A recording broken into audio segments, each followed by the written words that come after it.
Ariel Hansen. And I'm Topher Graham. And this is BC is Creepy. Yeah! That's really tacky. Yeah, but we're friends. It's okay. Yeah. Yeah. All right. So, this is our first episode. Which means we get to introduce you and tell you about all of the stuff we're going to be doing. This is BC is Creepy, and instead of doing a podcast about horror movies or bloody this or blah blah blah that, we thought we'd take it back home and talk to you guys about, well, BC. Yeah, because you see, there are a lot of creepy things that happen in BC, and they'd all make great movies, but we ain't got the money to make movies about those. You also might be wondering who we are. So we make up Bad Cookie Pictures. Yep, we co-write, we co-direct, we produce horror shorts. And eventually features. We'll get there. Yeah. But you may know some of our work. Ready to Burst, Paint the Town Red. Man in the Rabbit Mask. It just got a shout out in a YouTube video recently. Nice. And our new one's coming out. Nepenthes and The Devil and I. So, it's been working a lot. We're getting into... But we digress. Yes. BC is Creepy. It's our new podcast. Yeah. Where we talk about history and all cool, creepy, monstery... strange happenings, cryptids, murder, ghosts, and maybe even a cult or two we'll get to eventually. Hopefully. Yeah. Now, we'll be alternating who researches and explains what. So today, Topher will be taking the reins. I get the first one about a murder in Shaunessy Heights. And that's a rich people neighborhood, if you don't know that. Here in Vancouver. Yep. Vancouver, BC, Shaunessy Heights. It's in Point Grey. Try not to flick the paper too much, because that's going to be really bad on... You're right. I can read it from here. Okay. Before we start, I need to do something.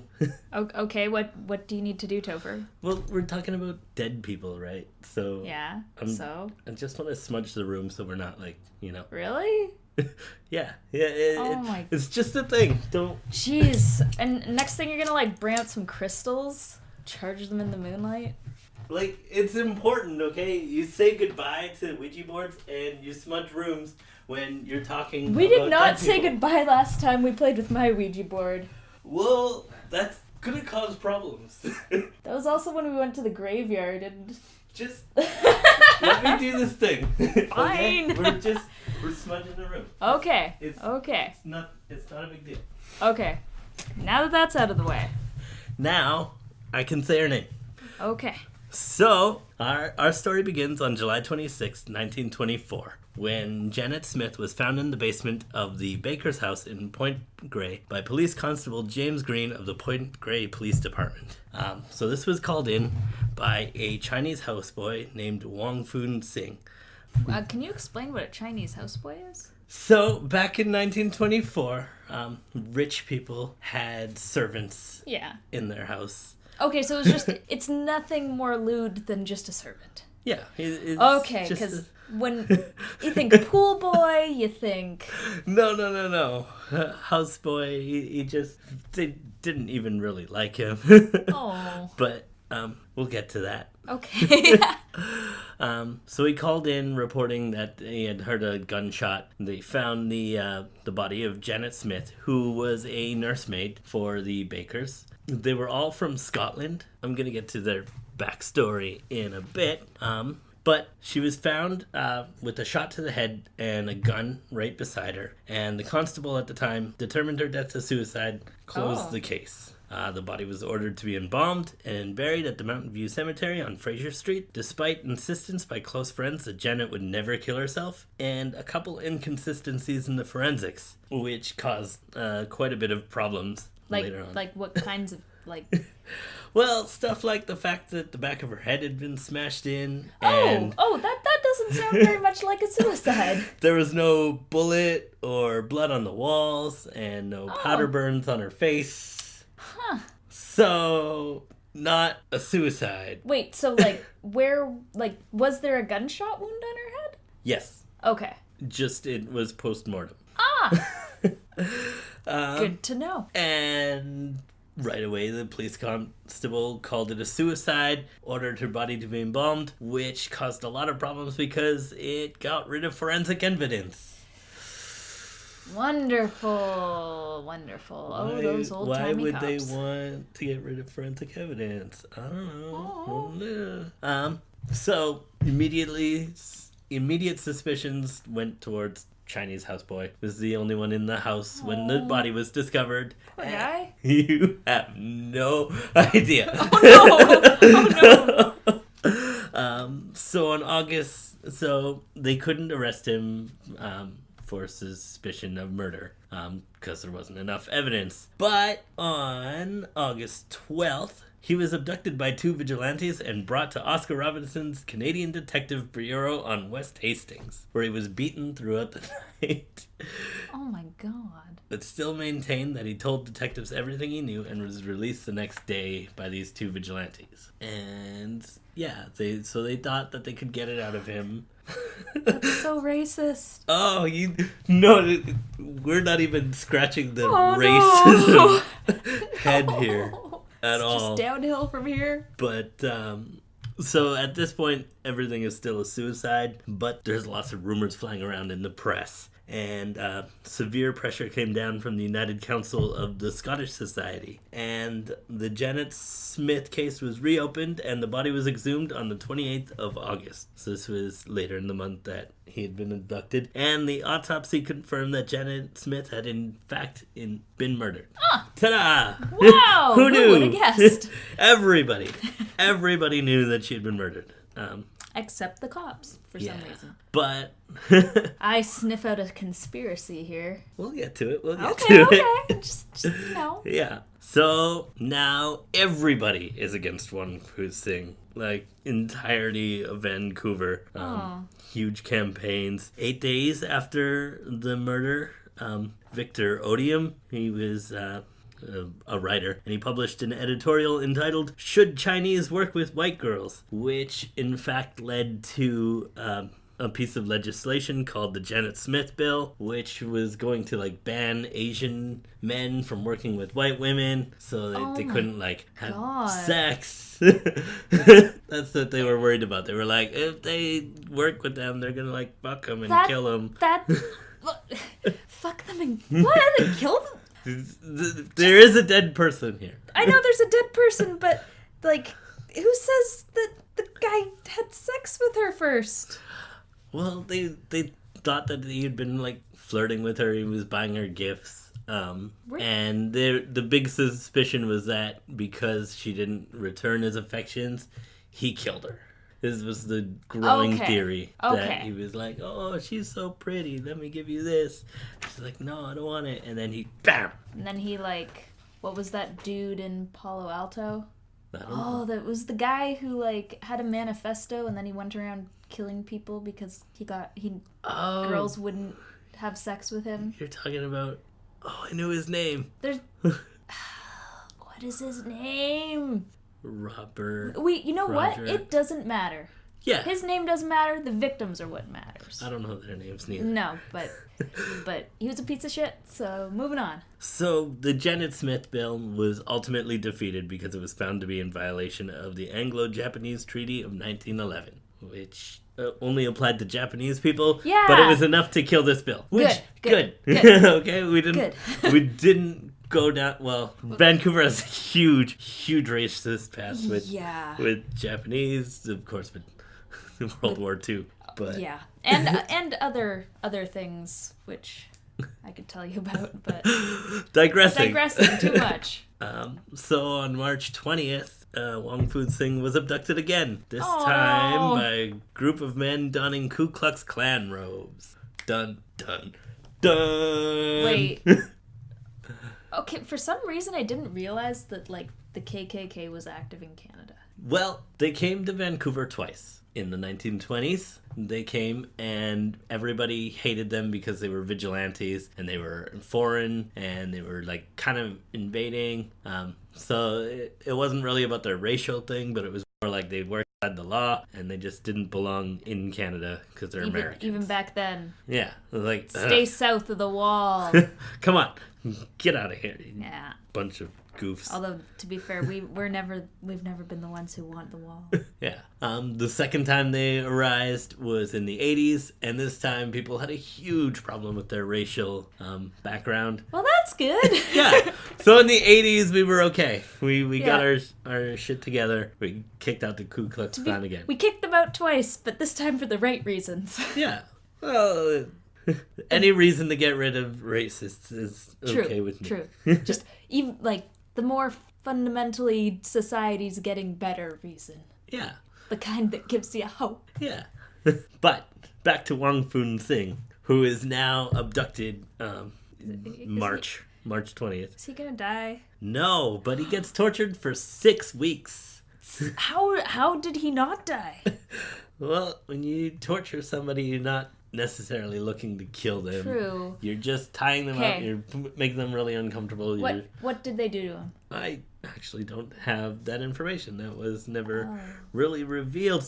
But what we do know is that Attorney General Alexander Malcolm Manson knew of the kidnapping and ignored it Oh no. in hopes that new details to solve the case would come about. And it was ultimately damaging to his career. Good. Yeah.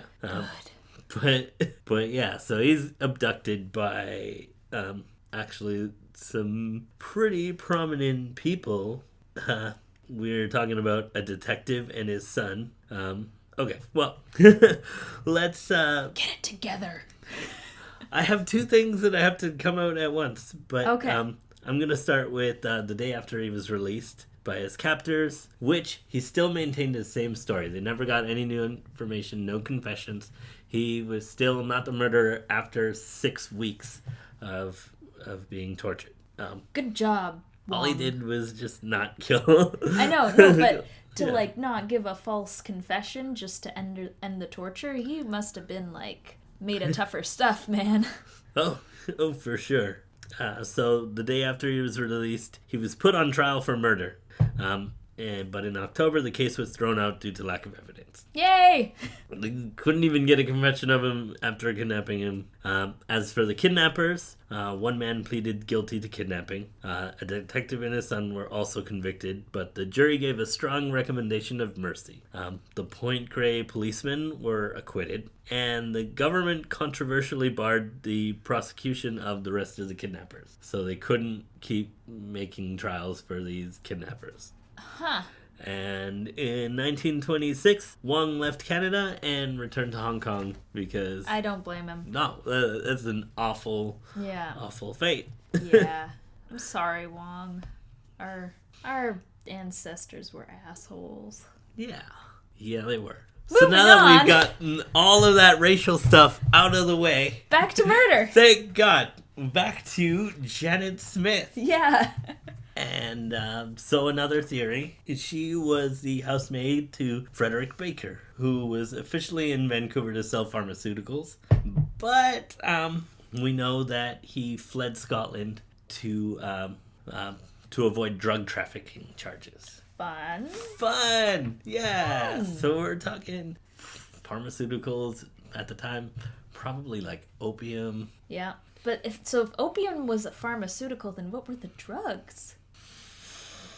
I don't know. Yeah. I didn't get to find that, but so Fred was brother to Richard Baker, and he owned the house and the gun that Janet Smith was shot with. But Richard was vacationing in Europe at the time, so he's kind of off the hook. Fred and his wife Blanche were staying at the house that she was found in. Mm-hmm. So it was 3851 Osler in Shaunessy Heights. So, fun fact, me and Ariel have been by this house. Yep, and we visited the grave of Janet Smith. Yep. We did a tour. Yeah, there's a really... Halloween time in Vancouver, there is a really cool trolley tour that takes you to all these different places. And it's supposed to be about ghosts, but really you just learn about a lot of cool deaths and murder. Yeah. Vancouver is awesome at Halloween time. Just period. Come to Vancouver, check it out. Yeah, surprisingly awesome, I'd say. Yeah. So another running theory that's come out is that Baker had still been trafficking in Vancouver. Big surprise. Yeah, probably. Oh, wait, what? Someone who fled drug charges continuing to traffic drugs? Yeah. Whoa, that's weird, man. So one theory was that Janet knew this and was murdered to keep her from blowing the cover of the operation. You could say blowing the whistle, perhaps? Yeah. And then, bam. There's also another really fun theory that there was a drug-fueled orgy in this house. I feel like this is the one that we heard about in the trolley tour. Yeah. So, a really fun one. This is the 1920s. Everybody's having drugs. Everybody's having sex. She gets pulled to the bathroom by two guys and raped, and her head gets smashed on the sink. And Yeah, this is definitely the theory that I remember hearing. yeah, and then she's left in the basement and then shot. And a fun fact about this one is that there was a clairvoyant who had claimed to be there both in flesh and spirit. Oh, isn't that just being there normally? Yeah. Yeah. But she also blames that she had visions of this murder. Like beforehand? After? After. That's just post-traumatic stress. And Fred Baker adamantly denies that there was a drug-fueled orgy at his house. Well, yeah, as anyone would do if there was a drug-fueled orgy at your house. And if you were under suspicion of drug trafficking again. And murder.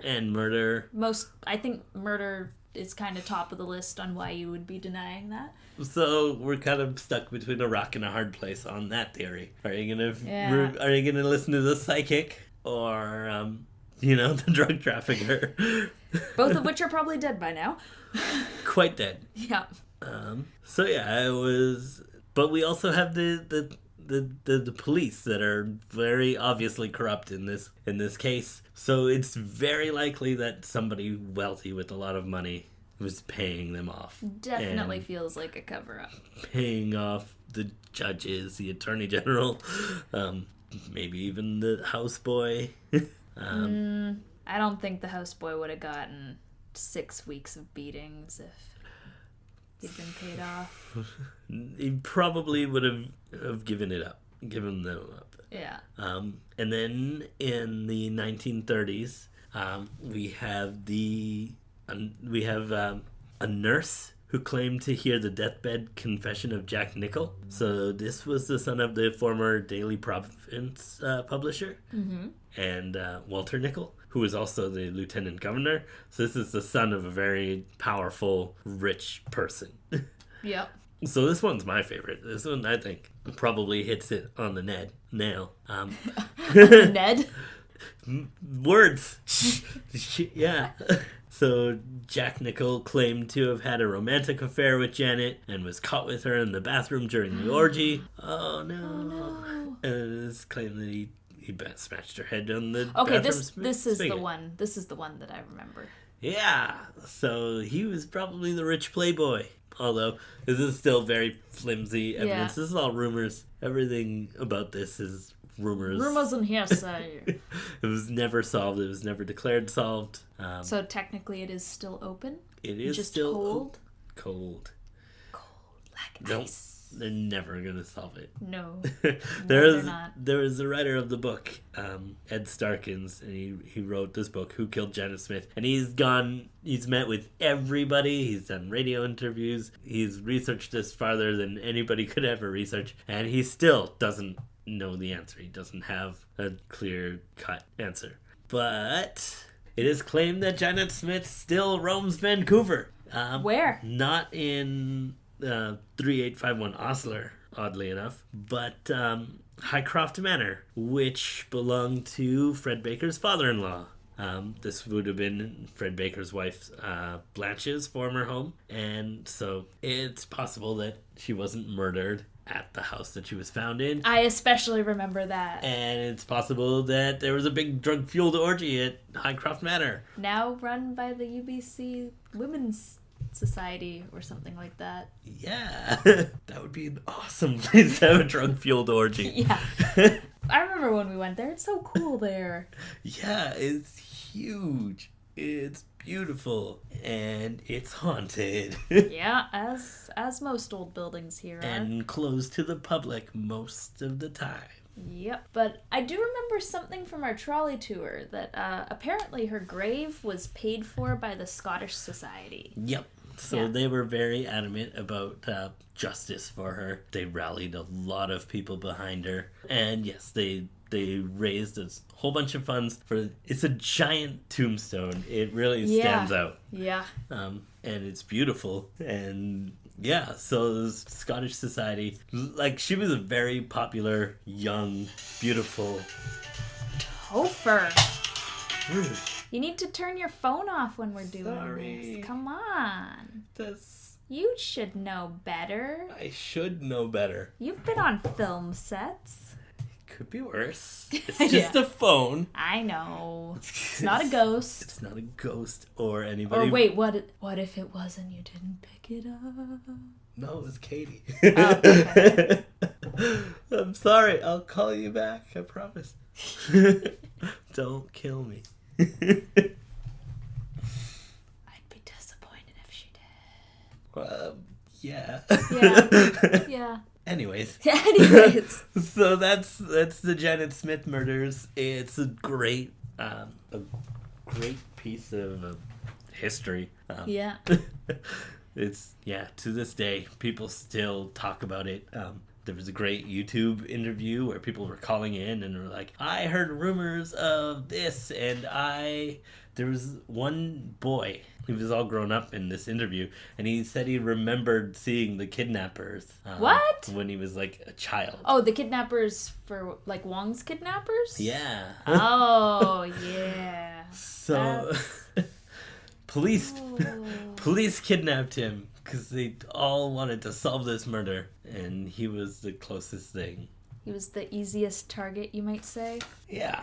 So, references, I took all this information from other sources, of course. Yeah, we weren't there, so a little hard for you to be your own source. The best source of information is a book. It's called Who Killed Janet Smith? It's by Ed Starkins. It's beautiful. It's got pictures. It's very detailed. And he's basically the top authority in everything about this case. Haunted Trolley Tour was a really big source of information for both of us. Yeah. We both got to hear this story for the first time from there, and of course it gave me reason to go back and revisit and have this story all mapped out for you guys. And the Forbidden Vancouver website. They do tours around Gastown. They're pretty incredible. You learn a lot. They do it all in character. Yeah. Vancouver. Do the stuff here. We have a great history. We have a lot of really cool events and things. And well, it's one of those things where you don't really think of Vancouver as being this place with like a lot of history and stuff, but it just goes to show that like if you dig and scratch at it enough, you'll find all this cool information. Yes. Okay, so I guess that wraps up our first episode. Episode 1, we did it. We got through. We managed to survive. No one fainted from anxiety. If you want to hear more about what we're doing, this podcast, film-wise, any other projects we've got going on, you can look up Bad Cookie Pictures on Facebook, YouTube, Vimeo, Twitter, Instagram. And our website. Yeah, badcookiepictures.com. Nice. And then also, if you want to follow us individually, you can find me on all of the social medias as @Hanson's Horror. And I'm usually Sneezing Wolf, but Topher Endergram. It's Sneezing Wolf for things that you can be followed on. Yeah. Yeah. I don't use Twitter. You have it, I though. have one. You can look at it. It's not interesting. It's mostly stuff I did for school, which made me open it, and stuff that people make me use Twitter for. And then just me tweeting at you sometimes without receiving replies. Bad Cookie Pictures. Yeah, Bad Cookie Pictures. Use that Twitter. That's the main Twitter. Yeah. Yeah. So thanks for tuning in, and we will talk to you again next week. stay creepy.